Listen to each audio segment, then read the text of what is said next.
Welcome back to Pod by the Bay, presented by the Bay Area Examiner. I'm Seth Varnador, joined by Robert Stieg. We've got some USF athletics to talk. We've got some stadium announcements. We've got upcoming things happening, new sports starting, big things ahead. But first, maybe the biggest announcement of all. Our guy Stieg has been doing deals in the background, working his magic, has that mindset. The Sigma grind set mind just has Stieg, no bounds. and Stieg has secured a beautiful deal for us and our listeners. Stieg, why don't you tell us about it? It's something that if you look at your outfit, for all you beautiful YouTube watchers, you can see a little hint of what maybe to come here in the next 10 seconds. Stieg, why don't you tell us what's going on? I've always wanted to say these words. How about a word from our sponsors? Let me tell you all something. We at the Bay Area Examiner, formerly known as the Daily Stampede, formerly known as Voodoo 5, worked endlessly for eons, years, in fact, to try to get the University of South Florida to partner, let alone use their vintage logos. The classic Robo Bowl that we all know and love, the Boxing Rocky. There's a lot of classic USF logos out there. And lo and behold, many years ago, USF finally entered a partnership with Homefield Apparel. And as a result, the world was blessed with wonderful USF vintage and premium quality shirts and hoodies and jackets. But now, the Bay Area Examiner, after working tirelessly to get this sponsorship deal, and just frankly answering a few emails, has secured a sponsorship for our podcast here at Pod by the Bay and the Ponderosa. And so with that, we want to also use it as an extenuation to our community that we have here at the Bay Area Examiner through our Discord and our social media presence as well. So we have a code for first-time buyers to use. It is going to be BAE 15, and you'll get 15% off your first purchase. If you're a returning customer, we have an affiliate link that you can use to secure 15% off as well. So nothing's missed there. Anything that's used using that code BAE15 or through that affiliate link gets back to us as well to a kickback. So it's done for the benefit of you all. We've preached the good word about the good brand for years. It's something that I'm passionate about, not just for USF stuff, but I mean, I have Oklahoma State, Youngstown State. I have a bunch of other schools incorporated into my vintage apparel repertoire, but great stuff here. Great stuff for baseball season coming up as well with that Bulls script shirt. The coach's jacket is wonderful. Celebrating our sailing national championships. There's a lot of good stuff here. So again, that code BAE15 if you're a first-time buyer, or if you're a returning customer, we have an affiliate link that you can click and use and make your purchases there. It doesn't even have to be a USF purchase. That's the best part. You can buy socks. You can buy just the base, shirts that they have. So if they used our affiliate link every single time they purchase, it'll be 15% off? Every single time, 15% off.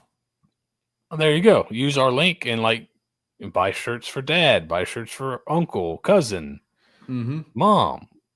And like you said, they don't even have to be USF shirts. Like if dad went to South Carolina or Florida or where, you can buy dad in Florida. But here's the USF selection. Really nice stuff, obviously. This one is, as a white man who likes to golf, this one's calling my name here. The quarters it. But beautiful hoodies, T-shirts, very soft T-shirts. I think our very own Anthony Vito may have this jacket, the coach's jacket. Lovely. You've seen that around. You've seen USF staff members on the road recruiting in that jacket. So it's literally a coach's jacket because I think you've seen Coach Taylor, is it, out on the road recruiting? Coach Taylor in has that one. So yeah, really good stuff, really high quality. You do pay a premium for the quality, but with 15% off, that kind of really takes, I think, probably the one complaint people would have, not even a complaint, but just like it's premium stuff. So you got to pay a premium, but with 15% off, man, it's a really, really good deal. So, Steve's got one of the hoodies on right now. Really, really good stuff. And you've had that for a little bit and it still looks really good. Yeah. I've got a few of the t-shirts. They're awesome. So, really, really excited to be working with Homefield. Like you said, they make really fun stuff, and they've got stuff for like, you've got like the anteaters and all kinds of fun stuff. So like you got all kinds of great stuff, and they just seem to keep. I think they just came out with some hockey things. Yeah, God, so it's so good. It's fantastic. So you can get was it the UC Irvine anteaters, the surfing anteater? Like you've got kind of all kinds of really cool stuff. They also just sell like blanks and their stuff's really nice. So really, really good stuff, and 15% off every time you go. So can't beat that. No reason not to use it. You're going to see us just decked out here pretty soon. It's just going to be Homefield from head to toe, right? With that 15% off. So use that, like you said, if it's the first time you've ever gone there. Homefieldapparel.com is where you can go. If you search up Homefield, it's going to be the first thing that pops up. You can use our code BAE15, or we'll have the affiliate link out. I think it's up.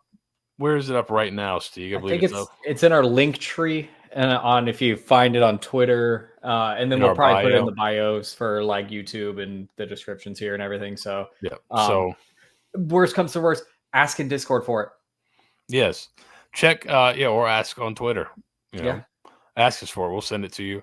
So check out. We'll have it in the description here of this video. We'll try to make sure video gets in the description of the podcast. But it should be in our link tree, which is believe in our Twitter bio. So check it out. Join us there. Steve, great job working this out. Steve is the man behind the scenes, just getting things done. He's like a Hollywood producer, but without all the lecherous stuff. Just and I'm planning a wedding all at the same time. I mean, the man, what can't he do? Cook fish properly that hasn't gone bad, probably. Well, that's tough. Who can do that, really? Right. So, Steve, excellent job, and there's a great spot for everybody that is a fan of beautiful apparel. So you'll see a ton of, every time you go to a USF game, you'll see a ton of Homefield stuff. So join the crowd. Get your own Homefield stuff at 15% off. Really no reason not to. So, Steve, that's great news. Let's talk less great news. So we're going to do a hard pivot here. Mm-hmm. So, men's basketball. Now, as we speak, USF's men's basketball is up 6 points on Rice with under a minute to play. 5 points. Oh, free throws. live broadcast here. Oh, all right. So USF's in the double bonus. So hopefully you can hit some free throws here towards the end of the game. But you had a tough last couple of games. So last time we spoke, we talked about some of the things that are troubling this team. Rebounding and fouling were two of the big ones that we spoke about last time out. They were going on the road to Charlotte, who had not won a conference game. You kind of called your shot and said, well, this is the one you probably just based on history, they're going to lose this game. And that's what ended up happening. So, and it was a result a little bit of poor or giving up a ton of free throws and not rebounding very well. So two of the things that have been hurting them all year. You lose that game, and then you go and play again on Saturday. and you lose that game as well at East Carolina. So 2 in a row you've lost after beating Tulsa at home the week before. Steve, kind of what's the vibe check, I guess, for men's basketball right now? It seems like vibes are not great. Now, we'll see. They got 13 seconds here, it looks like, to I ice thought you out were this just drawing game. this out as long as you could so that you could say, and they won. No, I'll go to right now, with 13 seconds left, shooting free throws. What's the vibe check? It's not great. I think it's the best. I mean, and we will go into more detail on the Ponderosa side of things because I'm gonna say something and it's gonna sound very mean and I'm gonna avoid saying that.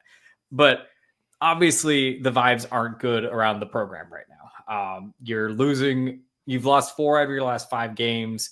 That one lone win, you had to claw your way back with less than 3 minutes to go to even, win the game. And then you go on the road, you lose to, again, you box score watch every once in a while, a team that was winless in the conference and playing horribly. And then you got chased out of the gym against East Carolina. And this is before you even get to the toughest part of your schedule, where you're facing, Memphis and Florida Atlantic and a UAB again. So overall, the vibes just aren't good, and it's understandably why, right? This season was going to be marred by tragedy, put it bluntly. However, you had some good wins under your belt. You're playing well, but you're also facing kind of the mid-season blues of guys are getting injured, guys are getting unfortunately suspended, guys are getting sick. You haven't had Corey Walker in I think 6 games now. Jameel Reynolds is not available for 2 straight games. Deontay Green got injured tonight. I believe Vanessa reported he was in a boot. Yeah. You're without most of your bigs at this point. You don't have a big, actually. Completely looking through the roster, they don't have a big. So what's crazy is I'm looking at this. I'm looking right now. It's Brandon Stroud played 14 minutes tonight. I guess he's been in foul trouble. Mm-hmm. So, by the way, it's a 3-point game, and Rice went down, hit a 3-pointer. It's a 3-point game. They've called timeout. So we'll see what happens. USF is 0 for their last 6 field goals and has no field goals the last 3 minutes and 56 seconds. So yeah, in the game they will probably have no. They will probably have no field goals for the last 4 minutes of this game, and we'll see if they hold on to win. It seems like they will, but man, yeah, it's just even this win. They shot 40% from the field, or if they win, fingers crossed, 40% from the field, 6 for 21 from 3, 29% from 3. And 13 to 24 from the free throw line. And this is a team that has been, doing pretty well from the line the past couple of years. Guys are shooting pretty well. Mm-hmm. They won because they turned, or they're winning right now because they've turned Rice over a ton. But it's just you after kind of what happened in the preseason, you kind of would hope that, all right, you get to a point where you're just building a lot of momentum and you can kind of ride that positive momentum. But I think it's always going to be really tough if you had some extended down periods, just because it's just human nature to go in the tank a little bit. So it is good to see these guys play hard. It's not like they've given up. Like, they came off the 2 losses and I think they were down early and had a ferocious run to take the lead, and a 12-0 run at one point. I think I saw somebody in the Discord say it was 21-2 run at one point. Mm-hmm. So, and they were down 14 at one point in this game, and ended up having a 12-point lead in the second half. So, yeah, they had a 12-point. So they've had a 12-point lead with 4 minutes left in the game. So now it's down to 3. But we'll see how it turns out here. But the team is not quitting, which is always good, right? That they're not quitting. You have an interim coach. They're not quitting on the interim, but I don't know. We'll talk more about that in the Ponderosa. We have some questions on that. We have our kind of monthly quarterly Q&A It varies depending on how many questions we get. But we have that coming up, so that'll be in the Ponderosa. So if you're a member of the Patreon and the $10 or more tier, you'll get that tomorrow or tonight as well. But we'll talk more of kind of men's basketball, maybe the future of that team. We'll talk a little bit more there. So, yeah, seems like not great vibes around men's basketball right now, but they're still playing hard, which is all you can ask, really. Up for made the first Casey Jennings made the first three free throw, so I would think this one's wrapped up. So, big win, big comeback. Kids are still playing hard, so that's always good. Hopefully, they can get a run here into the tournament. That'd be nice. The other side of the coin, women's basketball, their game was postponed against Tulane due to the crazy storms. How did your family get close to any snow, Steve? It didn't come out to. It didn't come all the way to Jacksonville, did it? No, it just I called my parents and they were like, it's just really freaking cold. Yeah, my grandmother lives up the Panhandle. She said they got like 3 inches of snow and it stayed for a little bit. So that was wild. But then women go on the road at East Carolina as well. End up winning 63-60. That was a game that's kind of nip and tuck there for a while, right? And they were pulled it out. I believe they were down at one point in that game as well, too, right? Yeah, they trailed at half. It looks like it was 27-30 at the half, and then 48-42 after the third, and then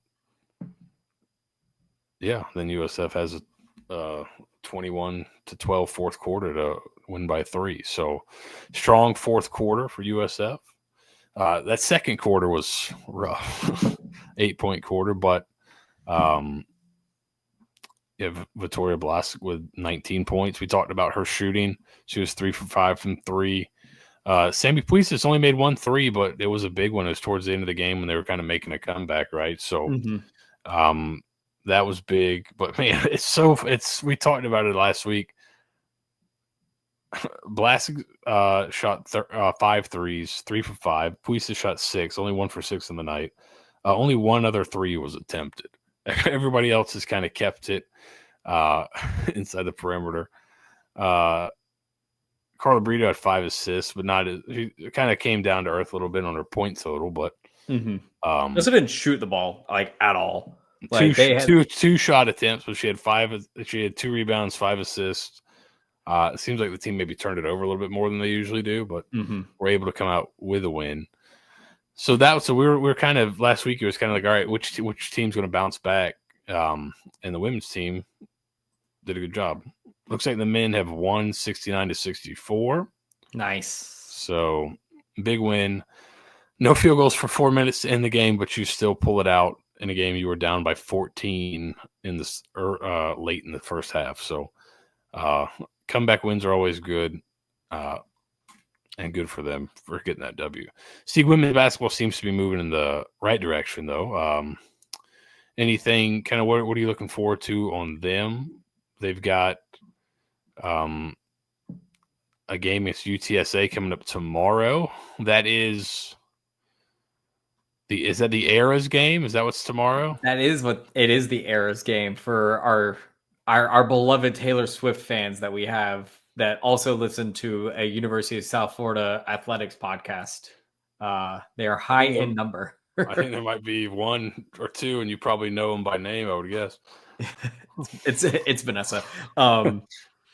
But yeah, so Vanessa will be there covering the game for us tomorrow. She will be. And she knows all the references, so that's good, because if I was there, I wouldn't know anything that was happening.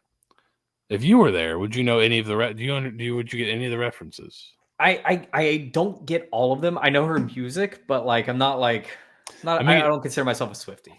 I may get some through osmosis. My girls do like a little Taylor Swift, but I don't. Yeah. I don't know exactly. You can dabble in it. I know some of the older stuff. Yeah, our country stuff, right? I don't even know. I don't know. No, the song about a love that didn't work out. Which one is that? Oh, buddy, let me tell you something. No, they It's a great old guy joke right there. That's such a boomer joke. But no, the USF has a very pivotal 4-game stretch here. Basically against the 4 best teams of their UTSA is leading the conference, right? Yeah. And then followed by UNT, and then I think Temple is 3rd, then it's USF, and then it's Rice at 5th or some variation. But either way, this 4-game stretch, 3 of them at home, is really important for USF because they've already dropped games that they shouldn't have at this point.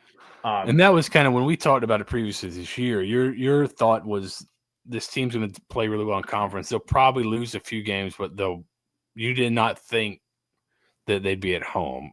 No, like they may lose a couple on the road here or there, but they have lost at home, I think.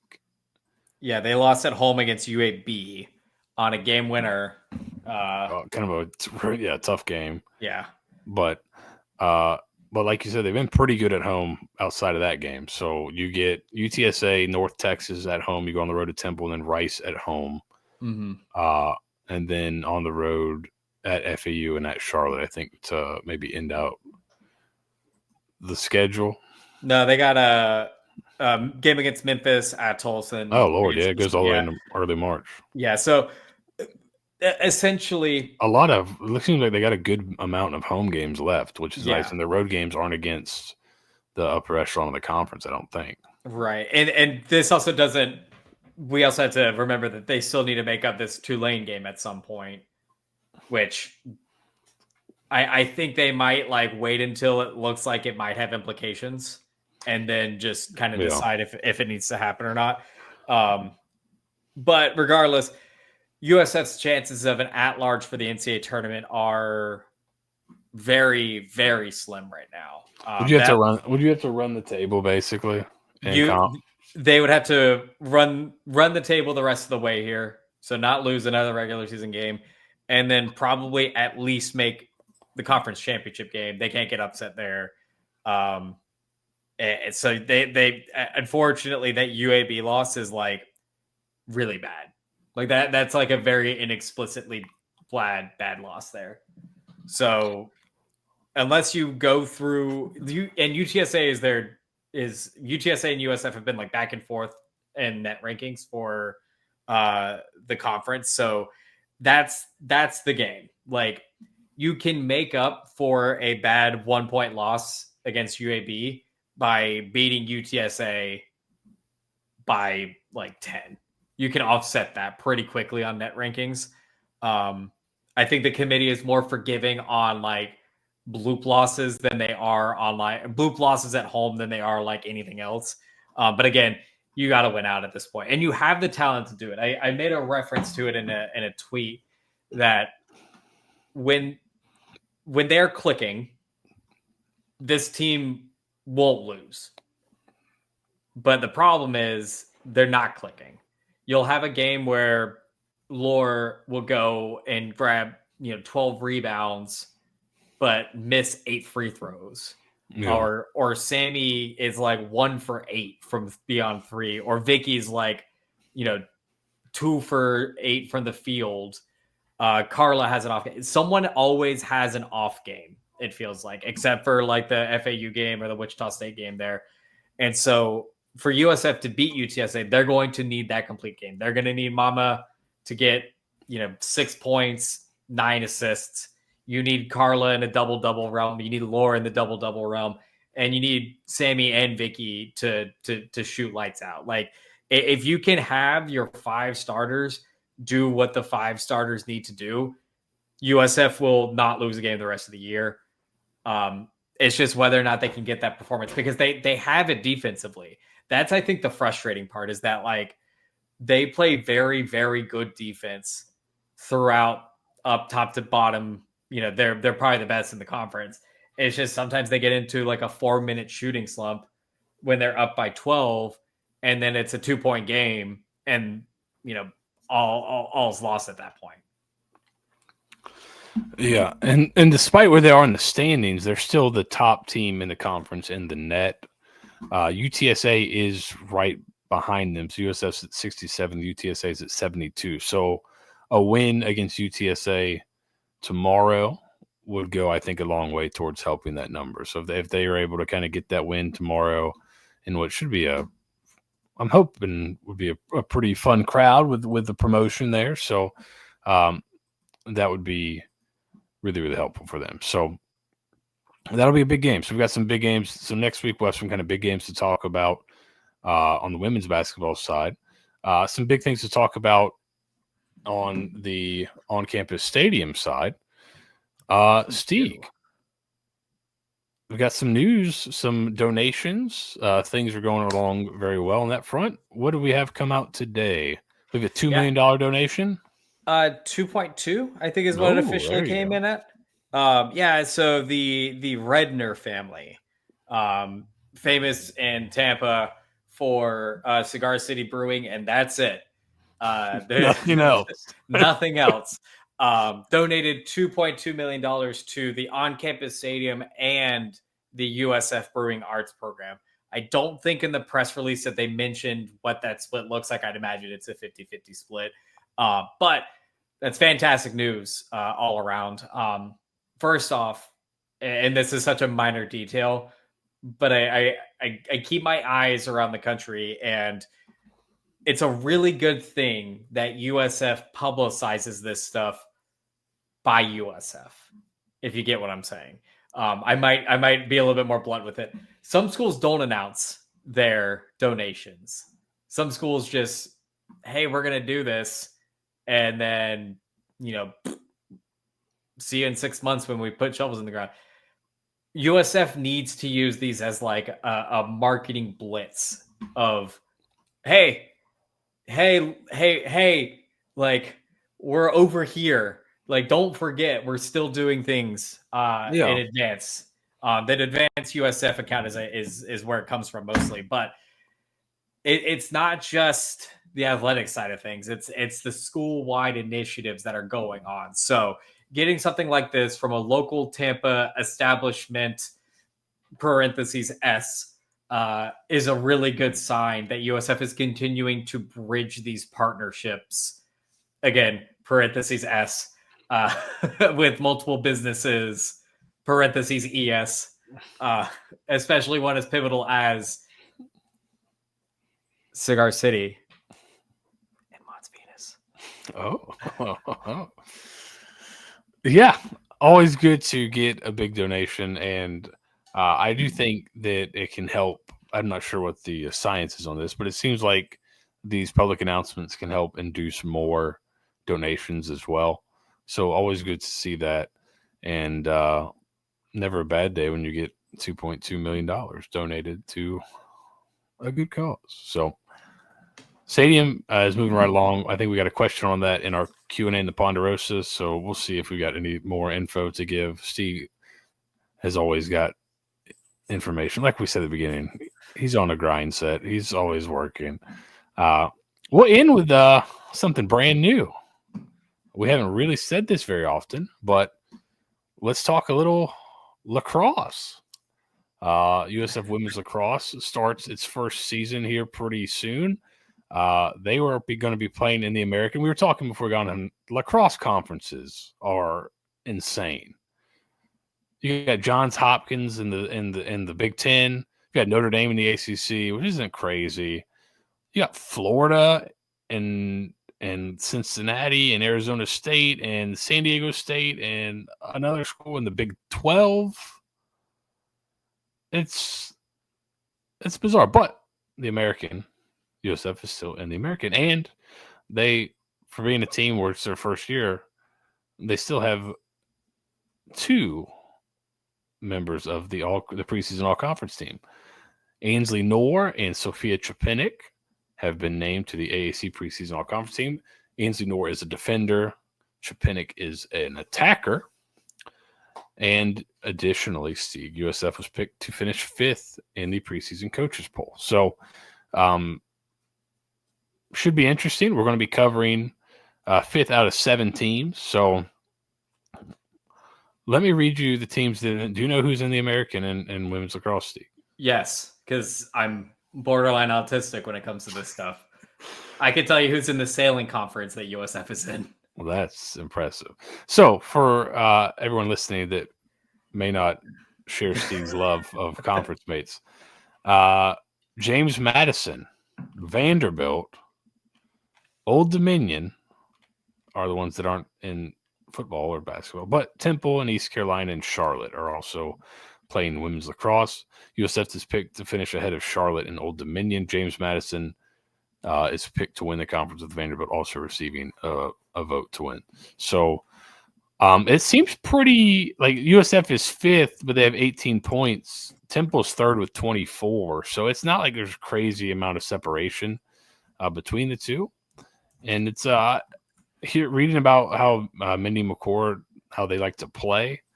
And they seem to be doing a pretty good job of getting people in. Recruiting wise, it should be pretty fun to watch. So, are you excited for the lacrosse? What do they call it? The initial face-off? Is it kickoff face-off? I watched a video. I didn't get it. I don't remember what the initial part is called. But are you ready for that initial face? We'll call it a face-off. I don't know if that's right. But yeah. I told myself, I was like, I'm going to do some good research on women's lacrosse to prepare for their inaugural season. They put out a good little video on Twitter that explains some of the rules. I just already forgot it, so I'll have to rewatch it. But yeah, it's perfect. It'll be new. It'll be new. It'll be fun. I think McCord, the way she likes to play, is like a fun style. It seems like what you're reading about, likes to go fast, attack, run a lot of people. So. And they've kind of already talked about how fast paced it is in that video where they're kind of explaining how the game goes. They're going to emphasize the fast pace of it. So it might be a really, really fun spectator sport. So interested to see how that plays out. And but it was kind of interesting to see USF already kind of in the middle of the pack of the conference in their first season. So right. Yeah, they definitely have. Well, first off, they have name recognition on their roster already. Sophia Chepanik mentioned as the all-conference honoree here. She is huge in the NIL space. She was actually like a pioneer for women's athletics NIL deals and everything like that. So we have her, and then we have John Harbaugh's daughter on our team. Oh, who another NIL thing was used NIL to gift her entire team new cleats for the upcoming season. So there's some name recognition already part of it. Mindy brings that level of success that she had at JU as well, that speed game that she likes to run. And so I'm glad to see that USF is getting a little bit of credit. They're 5th out of 7th, borderline 4th out of 7th. I think there was a 1 point separation in the East Carolina had 19 points. USF had 18. Yeah, so nominal at that point, and then the top 3 teams were vying for first, if I recall correctly, as well. So USF's right there, middle of the pack kind of situation, which is good for a brand new team. Because the thing to remember into all of this as well is the equivalent of what happens in basketball every single year, where you basically turn over like 90 to 100% of your roster. That's what USF is just now doing with a roster of, I think, 54 girls. So this would be the equivalent of your entire football team turning right over with a brand new coach to go along with it. When's the last time USF started a new sport? Like brand new? Not baseball, softball, not basketball. While you think about that, I'll talk about a little bit more about Sophia Chepanik. Yeah. This is a redshirt sophomore, transferred from Clemson, where she had 53 points. She had 33 goals and 20 assists in 2023. So from Jacksonville, probably was familiar with McCord from there. Nor is a redshirt freshman. I don't think she's played before. So for her to get kind of that preseason all-conference recognition is interesting. Seems like she was a really good player in high school, 2-time All-State in Georgia. So should be an exciting watch. I forgot there was a Harbaugh on the roster. That's going to be a lot of fun. Allison Harbaugh. There you go. Pretty cool. Here you go. When's the last time they started new? I know they got more They got more new sports starting up here in the Natalie Eastwood. Any relation to Clint Eastwood? No. Yeah. But what is the last time we started a new sport? It was football and sailing. But it was football. It was 97. How crazy is that? So it's been a while. So first new sport, and then I think beach volleyball is up next, right?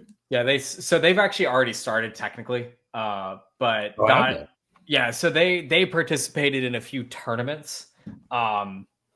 Which those are like there's no way I can describe this. There's no way I can describe this that's gonna make sense.